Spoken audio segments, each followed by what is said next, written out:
সকাল শুনছেন পশ্চিমবঙ্গের আজকের আবহাওয়ার আপডেট। আজ 11ই জুলাই 2025 শুক্রবার। আমি আপনাদের জানাবো আজ রাজ্যের আবহাওয়ার পূর্বাভাস, কোন কোন জেলায় বৃষ্টি হতে পারে, কোথাও কি রয়েছে ঝড় বৃষ্টির সম্ভাবনা, আর কৃষকদের জন্য কিছু গুরুত্বপূর্ণ নির্দেশিকা।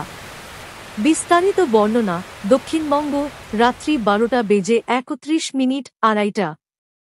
আজ দক্ষিণবঙ্গে সকালের দিকে বেশিরভাগ জায়গায় আংশিক মেঘলা আকাশ থাকবে, তবে দুপুরের পর থেকে কলকাতা, হাওড়া, হুগলি, উত্তর ও দক্ষিণ 24 পরগনা, পূর্ব ও পশ্চিম মেদিনীপুরে হালকা থেকে মাঝারি বৃষ্টির সম্ভাবনা রয়েছে। বিশেষ করে গঙ্গার তীরবর্তী অঞ্চলে বজ্রবিদ্যুৎ সহ বৃষ্টিপাত হতে পারে। কলকাতা শহরে তাপমাত্রা আজ ছুঁতে পারে সর্বোচ্চ 34 ডিগ্রি সেলসিয়াস এবং ন্যূনতম 27 ডিগ্রি।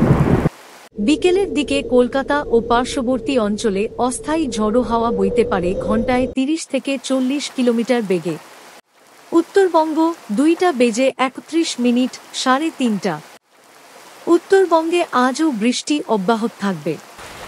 দার্জিলিং, কালিম্পং, জলপাইগুড়ি, আলিপুরদুয়ার ও কোচবিহারে ভারী বৃষ্টির সম্ভাবনা রয়েছে।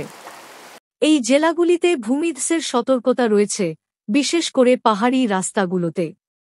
কৃষকদের জন্য পরামর্শ, বৃষ্টির কারণে জল জমে যাওয়ার আশঙ্কা রয়েছে, তাই মাঠের চারপাশে জল বেরোনোর ব্যবস্থা করে রাখুন। মৌসুমি পরিস্থিতি 3:31 4:30।